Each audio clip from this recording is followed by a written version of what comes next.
मेरा अब्दुल तो बहुत अलग है, my Abdul is different, my Abdul is cute, अक्सर ये हिंदू लड़कियां कहा करती है जो कि मुस्लिम युवक से प्यार करती है, लेकिन सबका अंजाम एक ही होता है, बर्बरतापूर्ण तरीके से इनकी हत्या की जाती है। और दरअसल इन लड़कियों का यही अंजाम भी होना चाहिए जो अपने धर्म संस्कृति को बिना जाने दूसरे धर्म के उस युवक से प्यार करने लगती है, जिनका अंजाम बहुत ही ज़्यादा बुरा होता है। और ऐसी अनगिनत कहानियां हैं, ऐसी बात नहीं है कि ये कोई पहली घटना है, इससे पहले भी सैकड़ों ऐसी घटनाएं हो चुकी है। लेकिन हर लड़की को ये लगता है कि माई अब्दुल इज डिफरेंट, लेकिन इनको दरअसल नहीं पता कि इनका अब्दुल जो है वो कोई डिफरेंट नहीं है, बल्कि सारे अब्दुल का एक ही है। और सब कुछ लव जिहाद के लिए किया जाता है। जो साक्षी अपने मतलब साहिल को डिफरेंट कहा करती थी, अक्सर जब सहेलियां उसे समझाया करती थी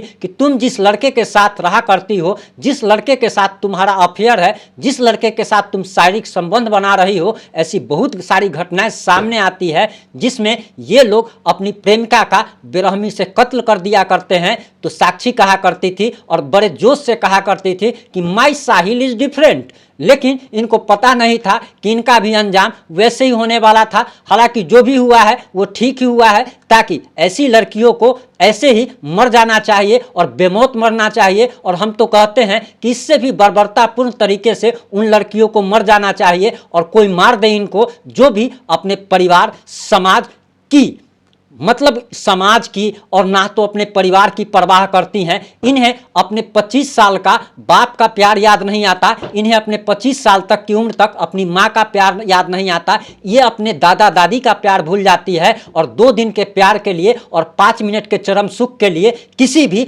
अनजान लड़के को अपना शरीर तक सौंप देती है। इन लड़कियों को ये तक पता नहीं होता है कि इनका सबसे अगर कोई अनमोल गहना होता है तो वो इनका शरीर होता है। और एक महिला को अगर नंगा अगर देख सकता है तो 2 ही व्यक्ति उसको नंगा देख सकता है, या तो उसकी मां या फिर उसका पति। इन लड़कियों को यह जानना जरूरी है कि आखिर इनको किन से बात करना चाहिए, किन से जुड़ना चाहिए और किन से संबंध बनाना चाहिए। द केरला स्टोरी जैसी film I, the Kashmir files जैसी फिल्म आई, और ऐसी बहुत सारे, चाहे वो झारखंड के अंकिता का मामला हो या साक्षी का मामला हो, ऐसी अनगिनत मामला है और हर एक महीने ऐसे मामले आते हैं। लेकिन ये लड़कियां नहीं सुधरती और ये कहती हैं कि माई अब्दुल इज डिफरेंट, और इसी चक्कर में ये लोग कभी फ्रिज में टुकड़े टुकड़े करके डाल दी जाती है, तो कभी इनके साथ इससे भी ज़्यादा बर्बरतापूर्ण तरीके से हत्या इनकी हो जाती है। नहीं, आपको बताते चले कि दिल्ली के शाहबाद डेरी इलाके में साक्षी नाम की लड़की की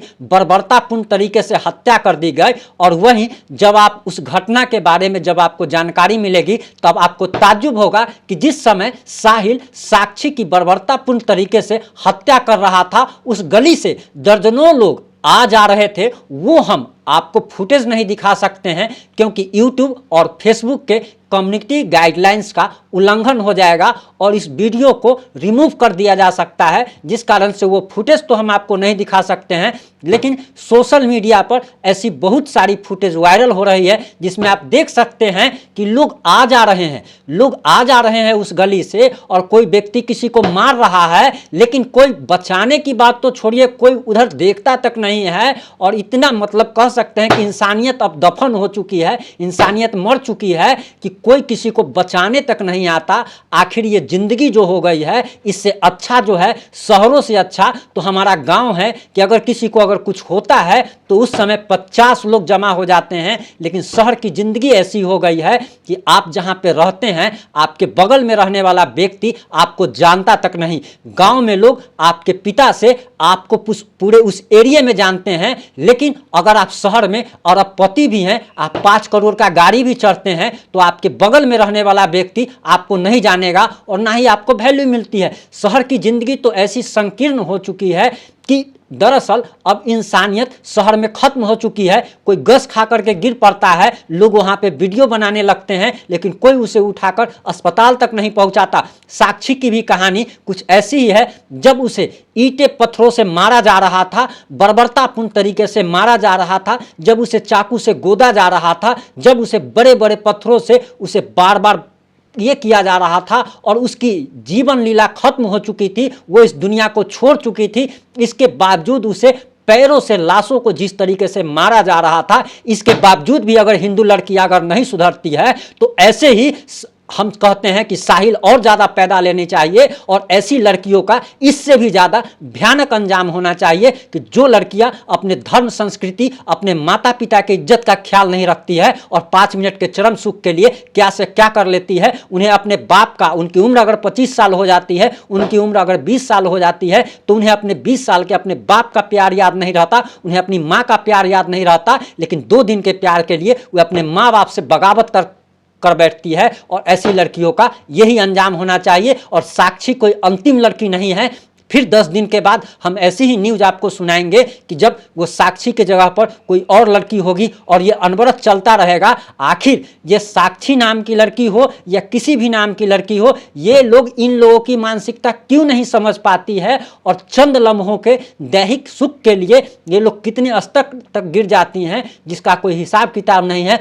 यही मानसिकता अब हर लोग में हो गई है और उस व्यक्ति को समझना पड़ेगा कि आज किसी और की बेटी मर रही थी तो आप बचाने नहीं गए हैं और आप उसको रोकने के लिए नहीं गए हैं। कल आपकी बेटी को भी कोई ऐसे ही साहिल बर्बरतापूर्ण तरीके से मारेगा, उसको, उसकी लाश को पत्थर से कूचेगा, लेकिन आपकी बेटी को भी कोई बचाने नहीं आएगा और आपकी बेटी का भी अंजाम एक दिन यही होने वाला है। क्योंकि आपने दूसरी की बेटी को नहीं बचाया तो आपकी बेटी को भी कोई नहीं बचाएगा। एक बात जरा जान लीजिए कि पाप हो या पुण्य हो, दोनों लौट कर आता है। अगर आपने कोई पाप किया है तो आपको किसी दूसरे रास्ते से आपको उसकी सजा भुगतनी होगी। अगर आपने पुण्य किया है, अगर आपने किसी के साथ अच्छा किया है तो जरूरी नहीं कि वो व्यक्ति ही आपके साथ अच्छा करे, आपके साथ कोई दूसरा भी अच्छा कर सकता है, किसी दूसरे तरीके से आपके साथ अच्छा हो सकता है। उसी तरीके से पाप और पुण्य दोनों लौटता है। और जो लोग खड़े होकर के तमाशा देखते हैं,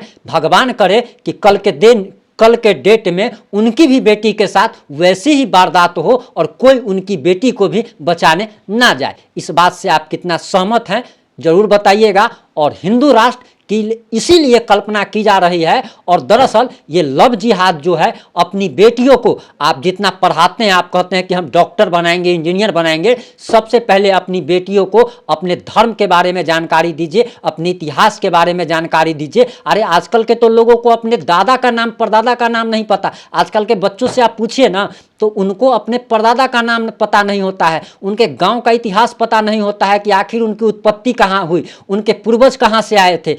आखिर लोगों को अपने इतिहास, भूगोल और धर्म की जानकारी होना कितना ज़्यादा जरूरी है। लोग समझते हैं कि दरअसल हम पढ़ लिख लेंगे तो हम एलिट क्लास के हो गए, हम आखिर 2 करोड़ के फ्लैट में रहते हैं, 10 लाख के बेड पे सोते हैं और बढ़िया बढ़िया पढ़ाई, मतलब कह सकते हैं कि कढ़ाई पनीर खाते हैं, मटर पनीर खाते हैं, तो हम बहुत बढ़िया एलिट क्लास के लोग हो गए।